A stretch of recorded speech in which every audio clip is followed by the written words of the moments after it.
Добро вечер и добре дојдовте во уште едно издание за или против. Четврток сум вообичаено јас, вашиот домаќин Искра Коравешевска.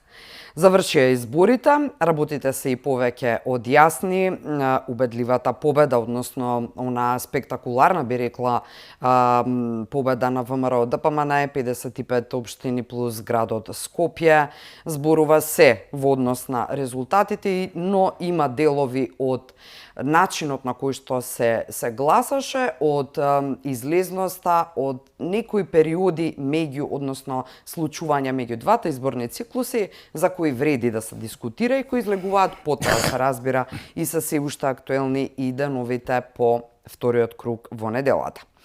Насловот на вечерашната емисија е влијанието на исламската верска заедница врз конкретната излезност во дадени општини, односно слабата излезност во одредени општини. Зошто го говорам ова? Бидејќи не баш приметно помина една информација во медиумите објавена некаде околу 20 октомври, значи веднаш по деновите по првиот круг од локалните избори, во која јасно се укажа на одредени дејанија, на одредени имами во одредени муфтивства, односно во одредени региони низ Македонија, на тема соработка со ДУИ или одработување во линија или во согласност со она што го правеше ДУИ или обидите да направат она кое што се заканува или она кое што сакаа да го спроведат, има план за истото, но за среќа завршија онака како што завршија. И втората важна информација проткаена во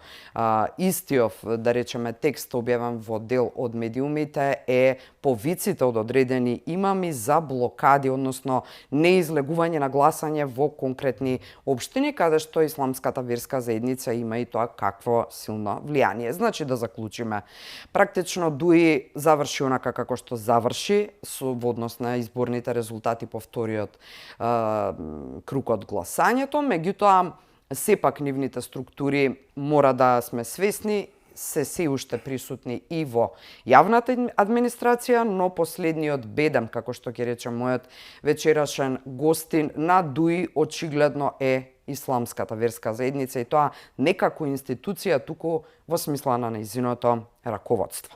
Вечерва во за или против за оваа тема и малку подлабоко во суштината разговарам со теологот и поранешен муфтија Плуми Велију. Добро вечер и добре дојдовте. Добро вечер, добро ве најдов, благодарам на поканата.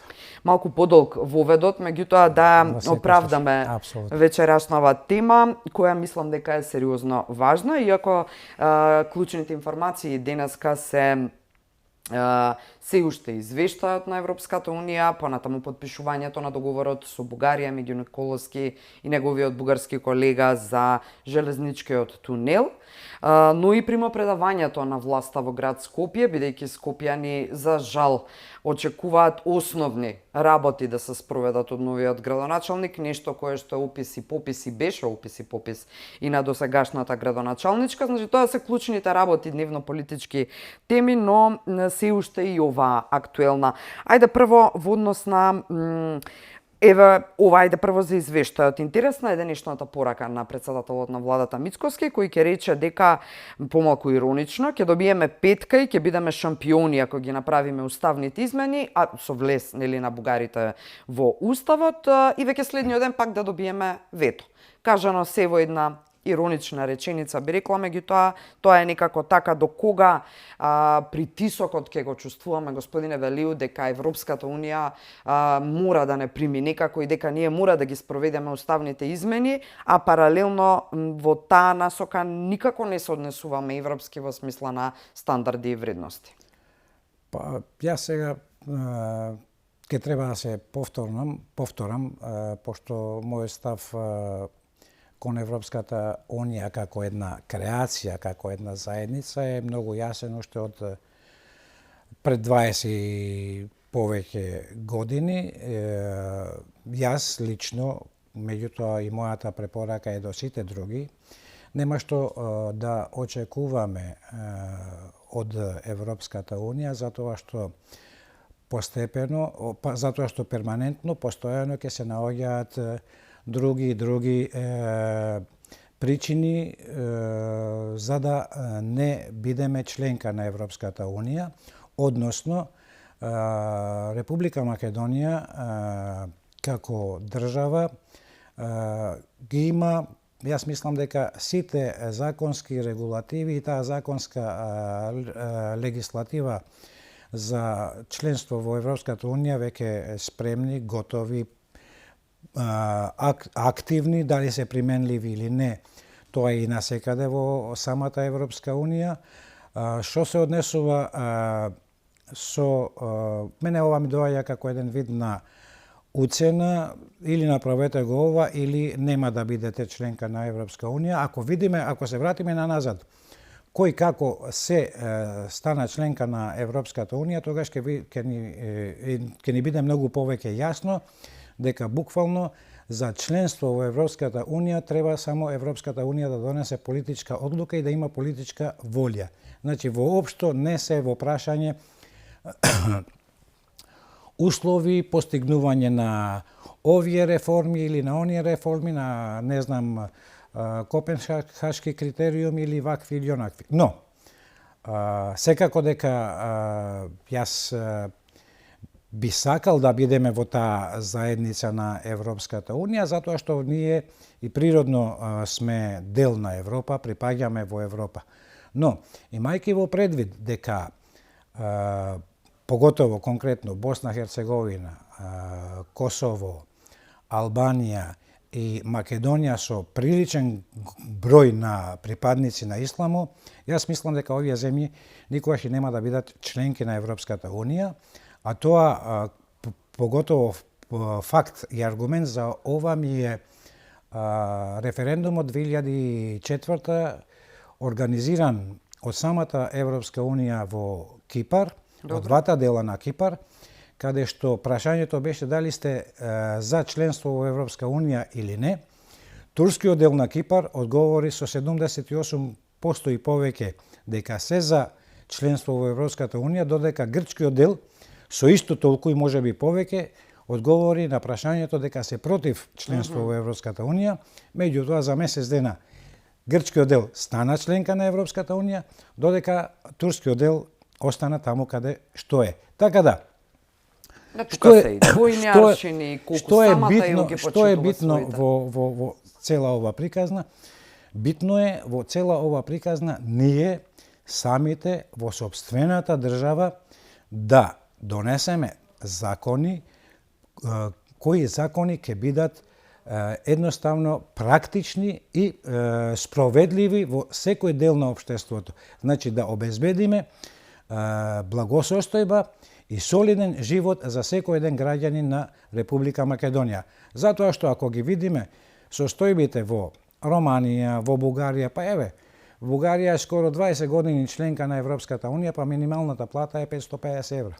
И за кое чудо, значи толкави расправи, навреди, напаѓања во Република Македонија помеѓу политичарите, вие сте издајници, вие сте предавници, вие не сте са Европа, вие сте са Русија, вие сте не знам кој, и сега на крајот ќе испадне некоја трета страна што ќе не тера да бидеме во Северна Кореја или пак со не знам Конго, Того или не знам која држава. Така да, најбитно во се, мене воопшто не ме интересира, ниту пак ми привлекуваат некое внимание, она што каков заклучок или какви препораки ќе даде некој од Европската Унија, мене ми е битно тоа да нашите политичари овозможат нашите граѓани да живеат онака како што треба, со достоинство и со тоа да го спречиме екзодусот на нашите умови, нашите млади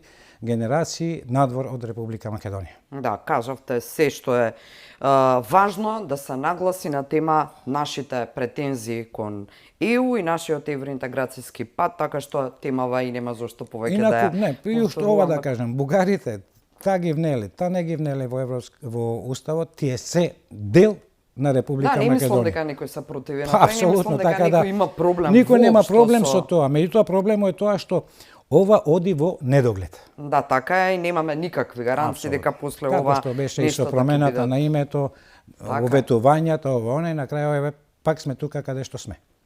Добро, ама има една интересна позиција од страна на лидерот на СДСМ, еве тоа уште само да го искоментираме, кој вели дека, односно практично има храброст, да речам, и образ, еве како што би рекол народов наш, да ја критикува актуелната власт на тема забелешките во извештајот од Брисел, а при тоа точно неговата партија додека беше на власт ги бетонираше или ги закопа евроинтеграцијските евентуални догледно време напредоци на Македонија со сите работи кои ги спроведоа на надвршно политички план па и внатре.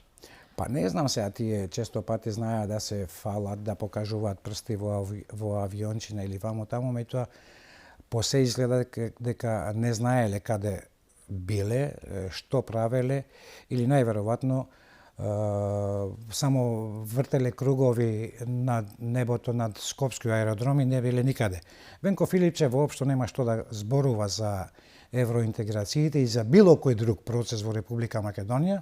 Тој во моментот треба да се занимава само со самиот себе си и со оние околу него, затоа што тоа го бараат последните резултати што ги постигна на локалните избори, така да за поголеми политики мислам дека се недораснати и нема што да ја мешаат водата. Да ја матат водата. Да, така е, апсолутно. Согласно истите резултати, ќе се сложам со вас во аналогија и на Дуи. Според мене лично, Али Ахмети е апсолутно политички мртов, бидејќи овие резултати ја покажаа политичката немоќ на раководството под негово кормило, ако може така да се каже. Меѓутоа, да, се уште успешно е погрешниот можеби збор, но се уште се гледа влијанието на Дуи, особено преку исламската верска заедница, ако така гледаме заради тоа што знаеме како стигна ова раководство на ИВЗ да биде раководство и целиот ријасет, со резултатите во Гостивар, каде што не се успеа да се избере градоначалник. Понатаму со слабата излезност во Чаир во вториот круг, исто така и Сарај. Понатаму во Струга, Скопје, генерално општините каде што доминира албанската заедница или каде што има повеќе муслимани, не само албанската заедница, но и па и Кичево. За Кичево одделно прашање ќе дискутираме. Сега, оваа информација која што провеи меѓу двата изборни циклуси говори точно за ова, за влијанието на Дуи преку раководството на ИВЗ да се повикува на бојкот во вториот круг, генерално, и да се лобира во полза на Дуи во вториот круг. И сега во текстот стои дека никако ИВЗ, што е и сосема логично, нели, знаејќи како ова раководство е дојдено на тронот, нема иницирано никакви постапки за одговорност на конкретните имами кои повикуваат на ваков тип на однесување на верниците и така натаму, и успеваат делумно во тоа, успеа. Но и не можеме да очекуваме логично од нив дека ќе поттикнат било каква таква иницијатива. И сега во ситуација кога ИВЗ самата не бара одговорност од овие имами, како што би требало демократски, нели, и правилно и правично да се постават работите, кој од надвор би можело ова некако да го санкционира? Па, нема ИВЗ Прво, дали имате информација за кој конкретно имаме? Имате можеби информација вие како поранешен муфтија? Не, вака. Мислам, сознанија никакви? Да не поентираме со имења, затоа што на крајот на краиштата можеби некој од оние малкуте, јас би рекол, имаме кои јавно повикувале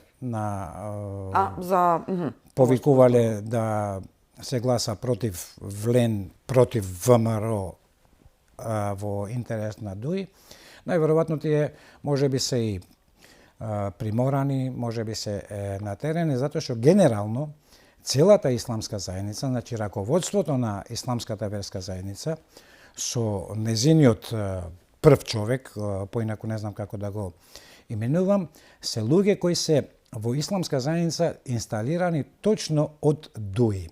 И не случајно на 26 септември, значи петок, 26.9. ова година, од касата на исламска заедница се испумпани точно 1.000.000 евра во странска држава, надвор од во непозната странска држава за кои ја сметам дека тие пари се вратени и се искористени за кампањата против, значи, Влен и против ВМРО. За да можат излезани од ДИВС за потоа да бидат вратени на нечист начин практично на за да некој начин и тука е работата, значи Управата за финансиско разузнавање треба ова да го пронајде, да го види дали е точно или не. Можеби не е точно, можеби ја се лажам, меѓутоа точно е дека на 26.9 без имате оваа информација јавна, кажувате, би требало да се позанимава. Без никакви потреби на исламска заедница, не е период на патување на хаџилук, не е период на ова, не е период на она, така да тие пари најверојатно се искористени за тоа. И секако дека сето ова треба некој да го санкционира. Зошто? Затоа што верниците, без разлика, муслимани или христијани, секој ден, значи на некој начин придонесуваат со своите парични средства за опстојувањето на овие верски заедници, било на ИВЗ, било на МПЦ. Значи секој ден по разни основи се собираат пари. Меѓутоа, кој е фидбекот од верските заедници? Еве конкретно во Македонија постојат некаде скоро 5000 верски храмови, што џами, цркви, манастири, теки.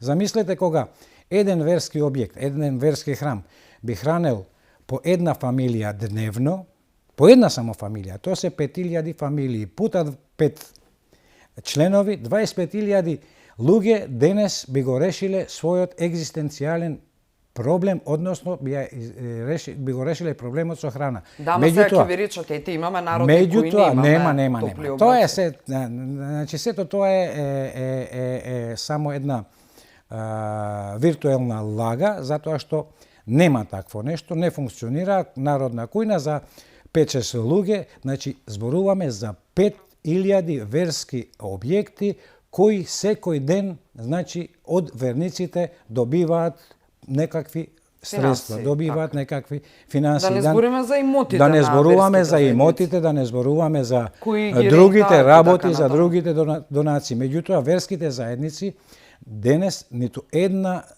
џамија, ниту една црква не храни ниту една фамилија. Така да, сето ова да се злоупотребува за интерес, за да се обстане на некоја политичка функција или за да се обстане на некоја фотелја во исламска верска заедница или некаде, едноставно не смее да помини така.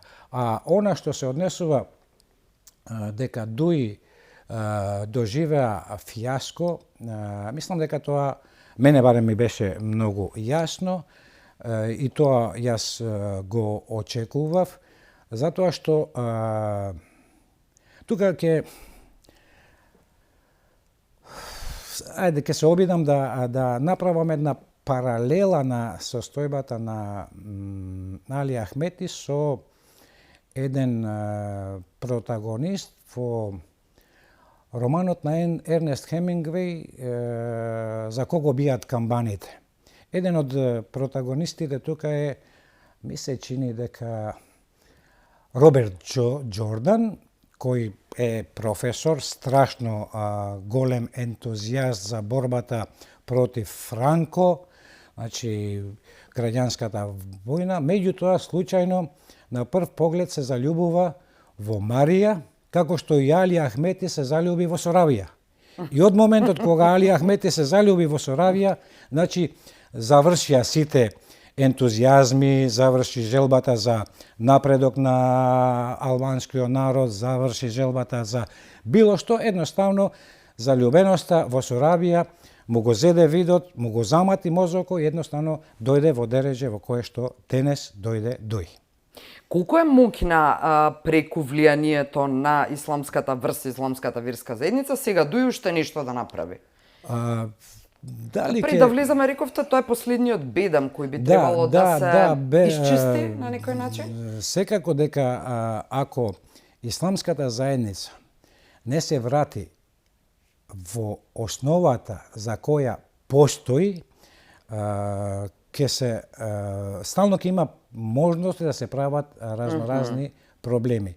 Така да исламската заедница по било која цена и на било кој начин, значи пошто се Од 2013 па наваму, исламската заедница секој ден се соочува, односно секој ден има бизарности во неа. Се значи нетранспарентно, се случува зад врата, се случува со прислушкувања. Едноставно, исламската верска заедница не функционира за она за што и постои, за што е и некогаш пред 5-600 години формирана. Така да, исламската заедница практично е приватизирана на некој начин. Приватизирана на еден човек и функционира како Facebook група, нема никаква друга активност, меѓу себе само си се честитат, си се фалат и така едноставно, што во секој случај ова не смее да се дозволи, затоа што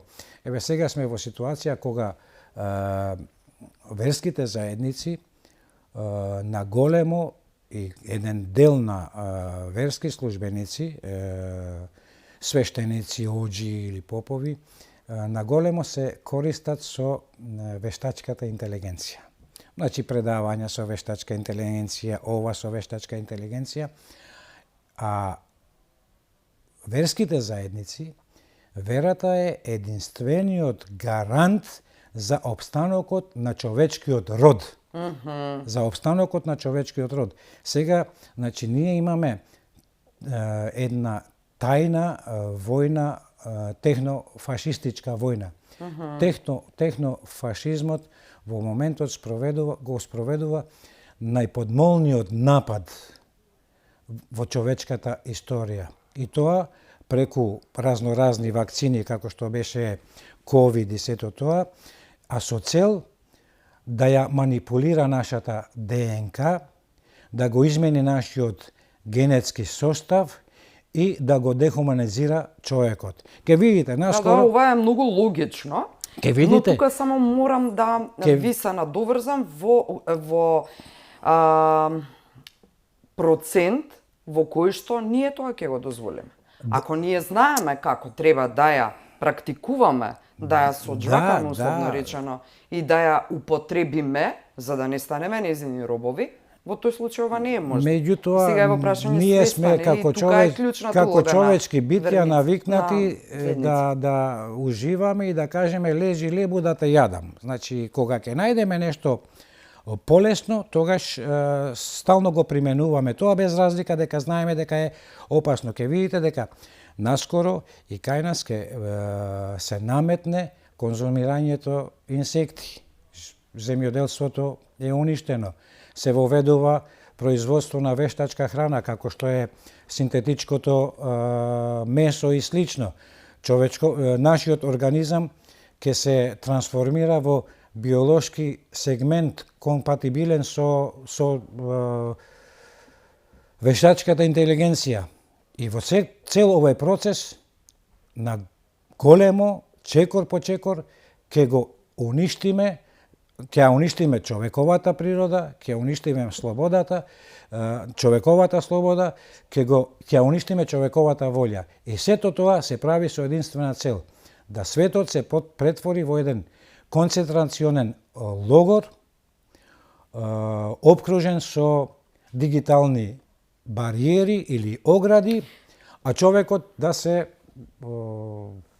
Астролозите на ова ќе се согласат, бидејќи тоа се тие некои развојни, нели, астролошки ери, како што тие ги велат или како што науката ги... Ова е реалноста, значи. И да, и кога максимумот достигнува едно такво изедначување за кое сега зборувате, потоа доаѓа крај на таа ера, па почнува никаква друга ера. Има, значи, влезете само да не отидеме во многу филозофија. Не, влезете во овие сега социјални медиуми, TikTok и Instagram и не знам што.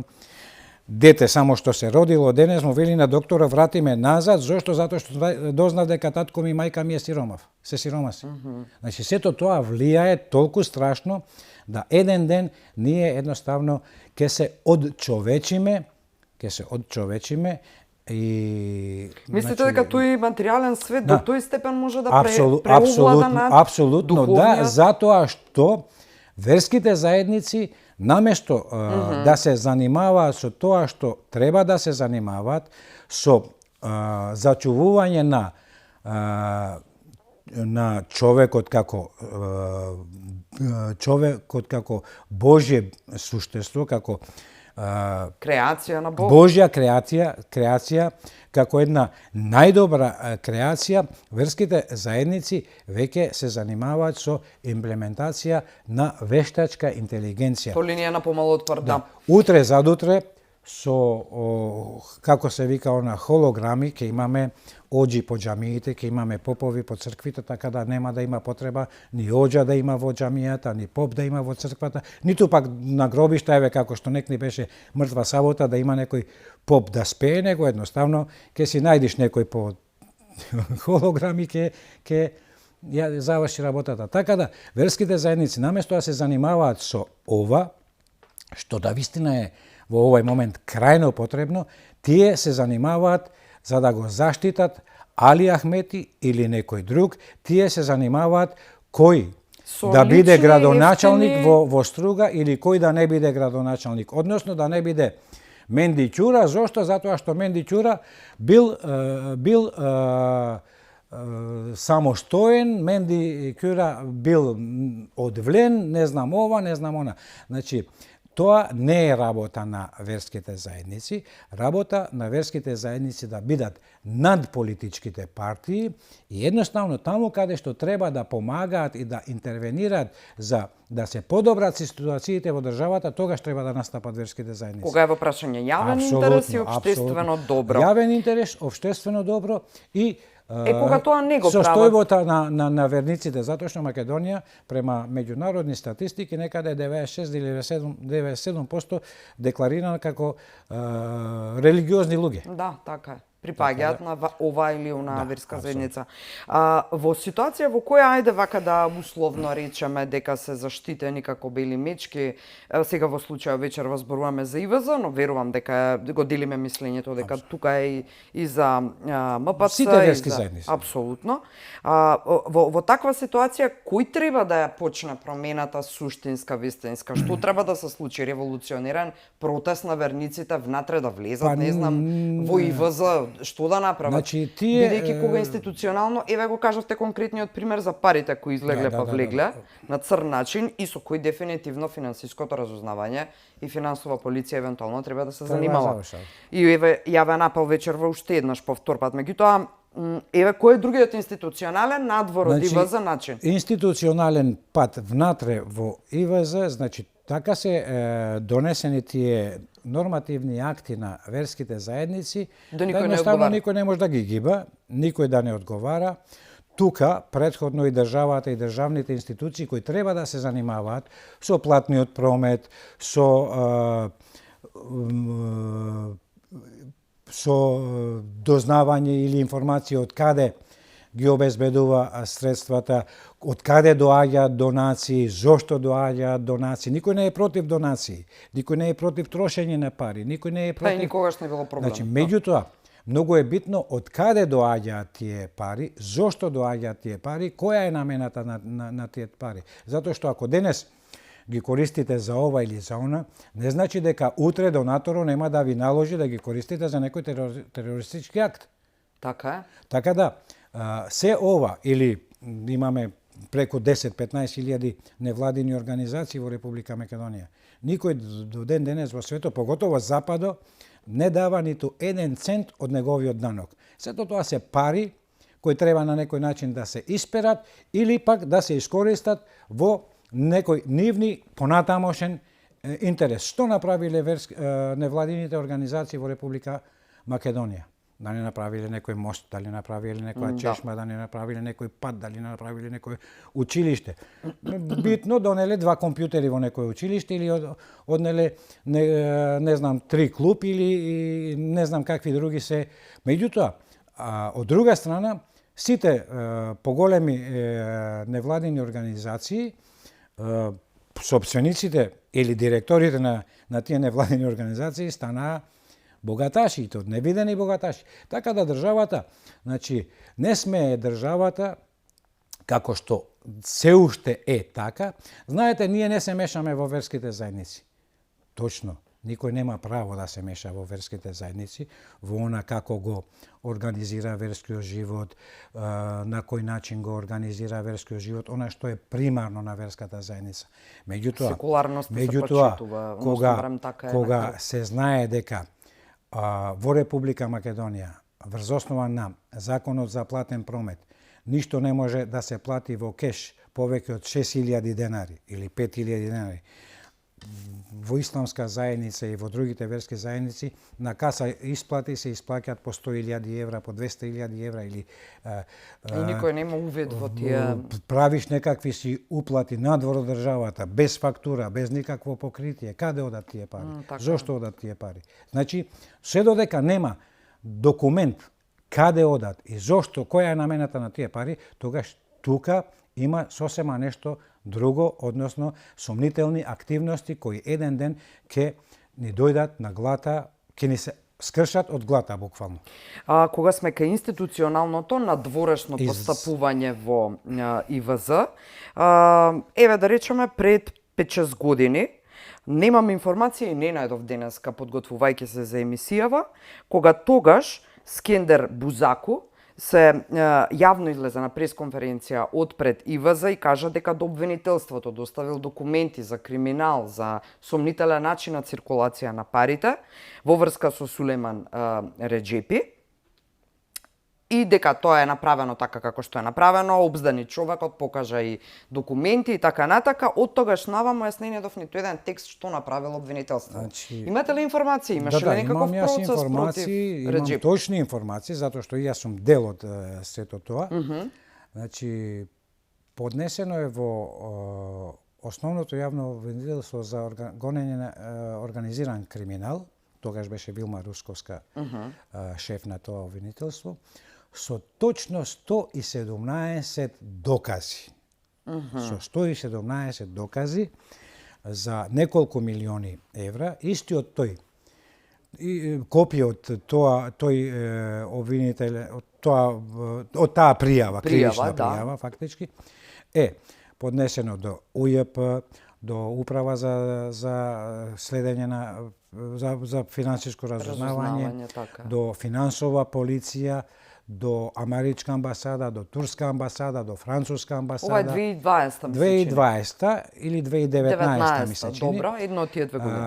И до антикорупцијска. И единствено кој се нафати за овој проблем беше антикорупцијска со тогашниот предметот го водеше тогашниот антикорупционер, втори или трет, не знам, господин Нури Бајрами, и тој не само што ги потврди наодите во кривичната пријава, туку пронеде уште повеќе, така што пронеде дека од Министерството на финансии дека од 1 јануари 2013 до 31 декември 2018 година во Исламска заедница од Министерството за финансии преку обврзници, значи хартии од вредност за денационализација, влегле точно 9 милиони и 100.000 евра, пари кои влегле, меѓутоа понатаму им се губи секоја трага. Така да, што правеле, каде ги трошеле, дали за тероризам, дали за ова, дали за она, дали за приватни цели. Одговорноста кај обвинителство и кај сите други институции кои тогаш не постапиле. Меѓутоа, обвинителството не постапи во никој еден случај, плюс тоа обвинителството го препрати истиот тој предмет и во финансова полиција. Тогашниот директор на финансова полиција со сегашниот прв човек на Исламска заедница само дојде во Исламска заедница, прошета со маските, се напија чај и си замина. Значи ништо не превзеде и ден денес тој предмет е во фиоките на финансова полиција, во фиоките на едно важно ексклузивно посочување на нешто кое што можело и требало да се реши и да се интервенира ако сакаме владење на правото, меѓутоа и од 2019 обвинителството си молчи свесно на темава и секако и другите институции кои чекаат пак прв чекор од обвинителството за да проложат со постапување и така е тоа кај нас, барем досега, сега очекуваме промени во смисла префрлање на топката, одговорноста не е кај нас, на овие се чека или на оние се чека и тоа е нешто кое кое што е страшно. Обидот исто така да се приватизира верското училиште во Кондово заврши неуспешно, откако во април, би рекла, година во Уставен суд ја укина таа одлука на минатата власт да може приватна гимназија да се отвори на местото на медресата, така или грешно? Добро, значи сум со терминиве на место.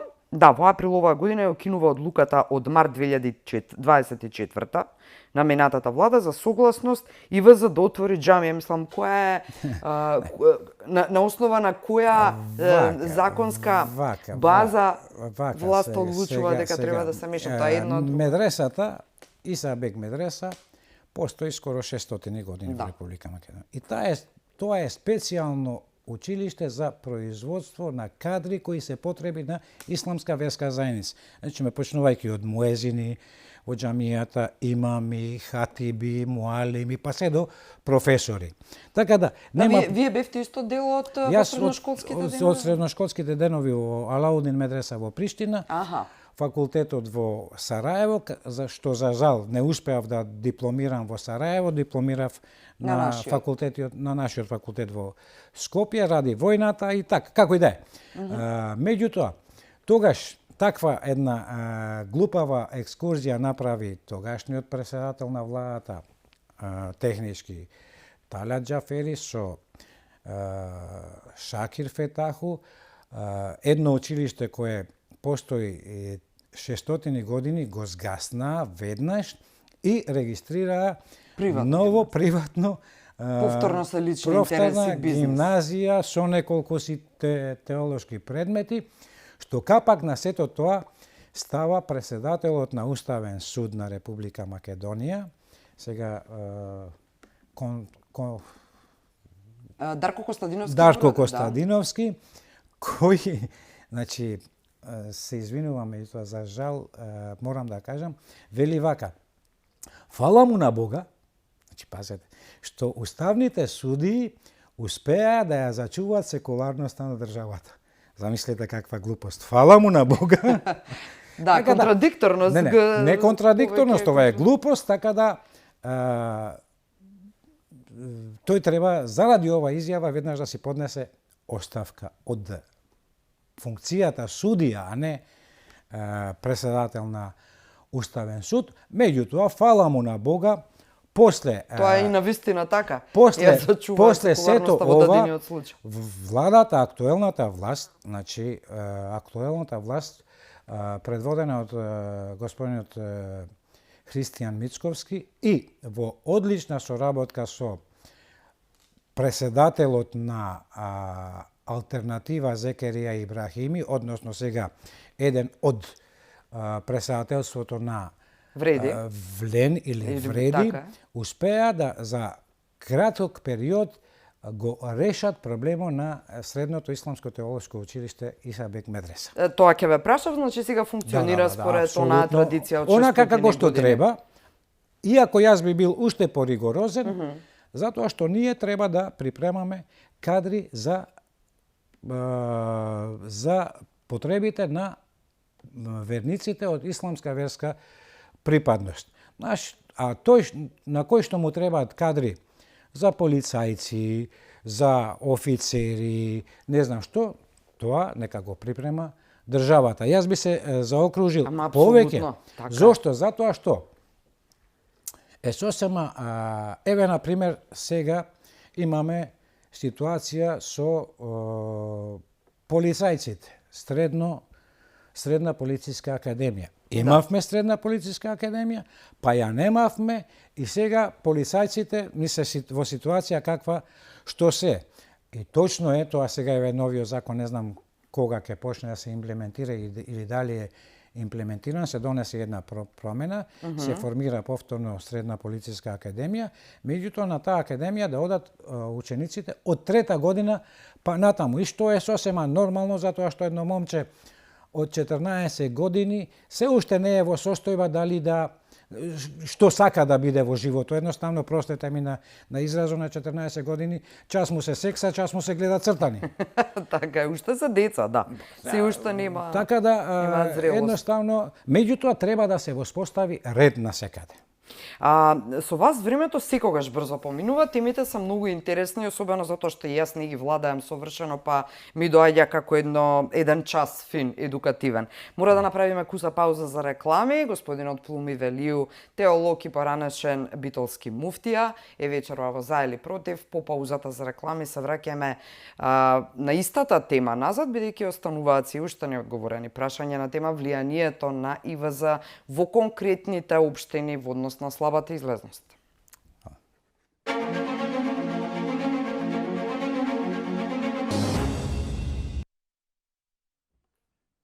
Добро дојдовте назад. Вечерва во За или против дискутираме за тоа како последниот бедем на ДУИ се обиде да влијае на бојкот на вториот круг од изборите преку исламската верска заедница. Значи, како последен бедем, дискутиравме и многу пошироко на темата во првиот дел вечерва со господинот Плуми Велију, кој е теолог и кој е поранешен муфтија.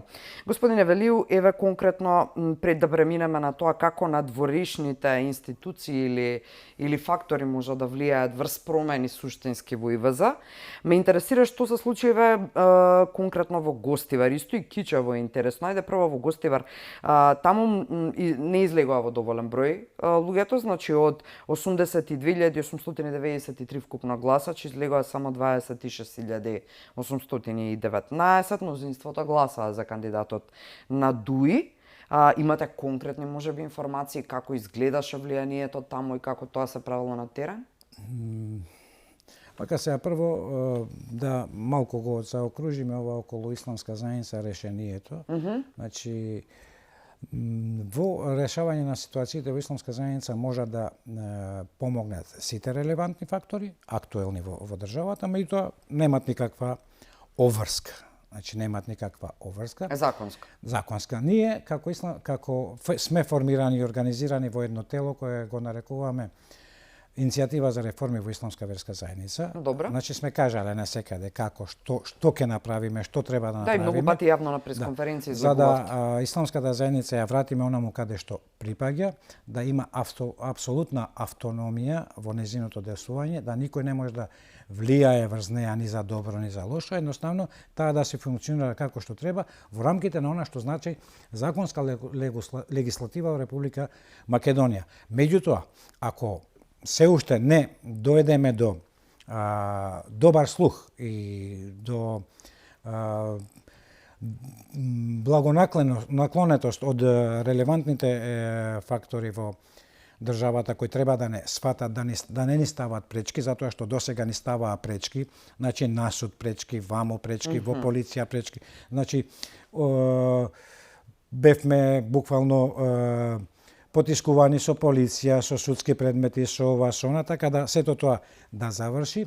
Ако, значи, и сето тоа не се случи, тогаш иницијатива за реформи во исламска верска заедница ќе превземе и конкретни други мерки, например, па дури и да ги радикализира работите. Со протести, значи со собирање на поголем стал, никој не е задоволен од исламска заедница, поготово верските службеници кои се толку многу угнетени, што едноставно не можат глас да пуштат, меѓутоа и на нив веќе им пука филмо, затоа што имаат семејства за одгледување. Значи со протести, со други порадикални мерки, па понатаму ако на некој му одговара да во државата стално има некое жариште на незадоволство, на немири, тогаш нека гледаат серии, нека уживаат. Кажавте апсолутно апел до и директните надлежни институции, но и до политичката волја на оние кои би требало ова да се потрудат да се сузбие или да вистински се случат, односно реформите ако сакаат. Затоа што не може, значи не може, еве ќе се надоврзам сега со прашањето второто, Гостивар, Струга, Скопје. Значи, не може исламската верска заедница да завземе политичка страна, затоа што во џамијата доаѓа припадник на ДУИ, припадник член на ВЛЕН, член на Алијанса, може би да е на СДС, може би да е на ВМРО, член на Ромска партија, член на Турска партија, член на Зарем Бошњачка политички партија. профили треба да Во постојат џамијата како филтер, доаѓаат членови на сите политички партии, доаѓаат луѓе кои немаат благе везе со партија, со политика, не сакаат едноставно. И не можеш ти да му наметнуваш нешто што тој не сака или не треба да го прави. Едноставно, секој треба да се знае својата работа, каде и колку може да направи. Така да, во конкретниот случај, не само сега, и претходно, и 2024, и 2020, и 2021, значи имаме директна вклученост на исламската заедница во изборните процеси и тоа 100% на страна на ДУИ. Така да, од муфтиски возила, кај што има и видеа, има и снимци, има и фотографии, користени просториите на исламска заедница на одредени муфтиства за политички активности на одредена политичка партија, така да ова треба да застане. И тоа е одразот и она што се случи во Гостивар. Едноставно, на луѓето им е дојдено преку носот, буквално не сакам, не одам да не излегувам на гласање и не сакам никој да ми биде тутор на главата. Ако сакам да гласам, ќе гласам сам за оне што сакам да гласам. Меѓутоа, под наредба или под притисок на ова или онај, не сакам. Тоа е, значи, она што се случи во Гостивар. Истото се планираше во Струга, меѓутоа, таму, не успеа. На поинаков начин, меѓутоа не успеа. И ова е добро што најверојатно во Гостивар веќе Гостивар ке беше, значи, еден, можеби, триумф на ДУИ или на алијанса на крилото на Таравари, меѓутоа сето тоа сега пропадна во вода, нели, како што рекоа, ВМРО доби во цело Скопје освен центар, така да и Влен доби во цела Македонија освен Пласница. Да, така и од тука доаѓаме до заклучокот дека политички крај е за Ахмети прети сега, богами и за ДУИ, без разлика на тоа колку слушаме од нив некакви чудесни тивки, извици на желба за реформирање или некакви такви најави, јас во тоа искрено не верувам. Добро, сега јас ги слушам и што е сосема нормално и политичките противници, да речам, да не речам опоненти или било што, им советуваат, значи, да се реформираат или да направат нешто. Лично јас, ако го прашат, се ме интересира моето мислење, јас би рекол дека добри се, нека си останат вакви, да не се реформираат и еднаш за секогаш да такви политички креации ги снема во оваа држава, да се створи некоја сосема нова политичка формација, некоја нова политичка креација со сосема нов дух, нов елан и нов начин на функционирање. Едноставно да се заборави на тендери, на желба за да се занимаваш со политика, за интерес на тендерите. Едноставно, јас се занимавам за да се вработи моето дете, за да се вработи. Буквално толку се медиокритички, малодушнички, апсолутно. како Значи, никој во Македонија не се занимава со политика заради идеологија на одредена политичка опција. И заради подобро општество. Идеологијата треба да донесе подобро општество. Меѓутоа, за жал, сите се занимаваат со она што им е лично, што мислат дека преку политиката најлесно ќе стигнат до пари, до богатство, до не знам што. Владата, новата влада, која се уште за мене е нова влада, пошто веќе сега, од сега натаму нема да велиме нова влада и од сега натаму ќе треба да бараме, значи, и резултати, и одговорности, меѓутоа ќе мора да ги Какви ви се очекувањата? Централната власт е апсолутна и заради тоа што се 55 општини плюс Скопје во прашање, значи кога велиме апсолутна власт е централната власт, локалната власт, во составот во која опозицијата ваква каква што е. Законодавната власт, председател на државата веќе е од една политичка структура или од една политичка коалиција.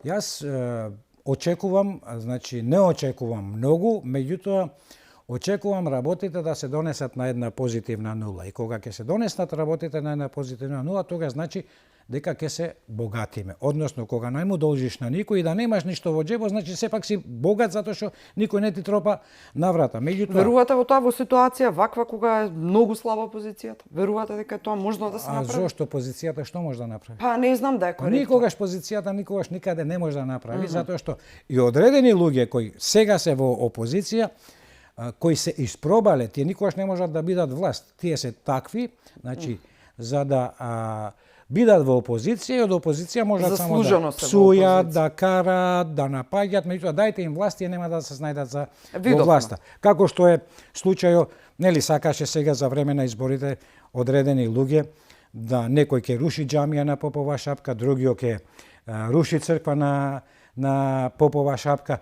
третиот инспириран од Петар Петрович Његош или од Горски венец, нели како беше она, уедно су овце и куријаци, здружија се турчин с црногорцем, риче оџа на равном Цетињу.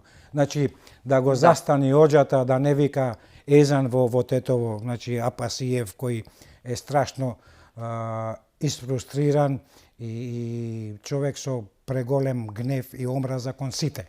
Значи, не може од таква опозиција да очекуваш дека ќе биде корективна власта и дека ќе му помага на власта. Меѓутоа, власта треба да и владата, функционерите на владата треба да имат едно на ум. Значи, решение има за се. Има решение за се затоа што ние прво не сме многу голема држава. Значи, јас сметам дека 4 се проблематични точки во државата. Добре. Образованието, здравството, социјалната правда и криминалот. Образованието ќе се реши на начин што кога функционерите ќе почнат своите деца да ги пуштат во училиштата кај што учат децата на обичните граѓани, тогаш и тие ќе почувствуваат со што се соочуваат тие деца.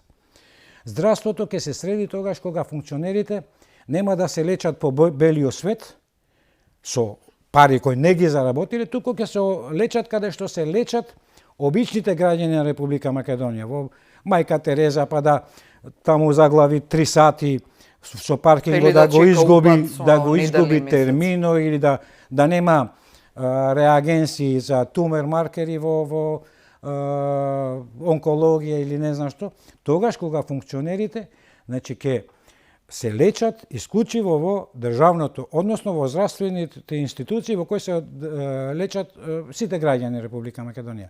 Социјалната правда. Сите зборуваме за социјална правда. Социјалната правда ќе се реши тогаш кога функционерите, пратениците, поготово оние што ги носат законите, кога би земале минимална плата. Да и тие почувствуваат како е да бркаш флаери од Кам, од Стокомак, од не знам Кипер, каде кој ден ќе има нешто поевтино, дали ќе има паштета, дали ќе има ова, и сето тоа што се дава поевтино, најверојатно и не е од некој посебен квалитет. Тогаш кога ќе почувствуваат како е да ги бркаш флаерите, ќе размислат дали минималната плата треба да биде толкава или треба да биде сосема солидна, некаде 700-800 евра, за да може секој ден човек да живее. А криминало? Да, едва чекам да го слушам тоа, бидејќи ги наброевте сите за криминало. Криминало јас би го решил со 1000 денари. Значи, најевтин процес за решавање на криминало во Република Македонија е со 1000 денари. Не е ова виц. Како не е? Предпоставувам. Значи, како со 1000 денари? Па ќе си купам една ортома или јаже за 1000 денари, дрва има колку сакаш во државата и се разбира. После нека им текне на другите да прават криминал. Дисциплинирање апсолутно во вистинска смисла на збор. Зошто? Еве ќе ви кажам еден пример. Да, и завршуваме со примерот. Во Република Македонија за неколку години имаме 140 жртви кои своите животи ги изгубија на најмизорен и најгрозен начин. Запалени, сите запалени буквално. Модуларната Кочани, модуларната, Бесатранс и Дурмотурс. Никој нема никаква одговорност, освен двајцата господа кои не одат на издржување на затворската казна заради тестисите, да не речам нешто друго. Меѓутоа, пред нецелна година во Турција исто така се случи еден таков случај, Значи, се запали хотел во Болу, на едно туристичко место, каде што загина исто така 78 луѓе, Да. претежно се задушија, не изгореа, како Да. нашите што изгореа. За експресно, значи 11 лица, директни чинители, од газдата, сопругата на газдата, керката, зето Управители и сите што управители, се осудени на доживот на казна затвор, на казна доживотен затвор. Плюс и 25 години за некое друго попратне дело, значи доживотен плюс 25 години. Нели како она што беше за време на османлиското владење, Јузбир или 101. И сега луѓето се прашуваат, абе како вели 101 година овој нема да живее? Не. И тоа е можно. Зошто? Значи 101 година се прави да додека живее 50, 40, 30 години ќе живее, после и кога ќе умре ќе се закопа во дворот на затворот, после 101 година нека го откопат фамилијата. Така да, Имаме земји од кој може да се научи како пратениците империја кај нас и ова што е последно што сакам да го кажам, треба да размислуваат, пошто ние ги избираме како најпаметни луѓе на државата, да не носат закони со дупки. Затоа што најголемиот проблем во државата се законите со дупки. Зошто ова не е? Ама знаеш, дупка се најде во овој закон, дупка се најде во онај закон. И секако мој предлог е мој размислување, ниту една изборна единица, ништо. Него да се вратиме на системот на мнозинскиот систем, значи мнозинскиот модел за избори, 120 пратеници, 120 изборни единици, 31 советник во обитола, 31 изборно место, да луѓето знаат кого го избираат.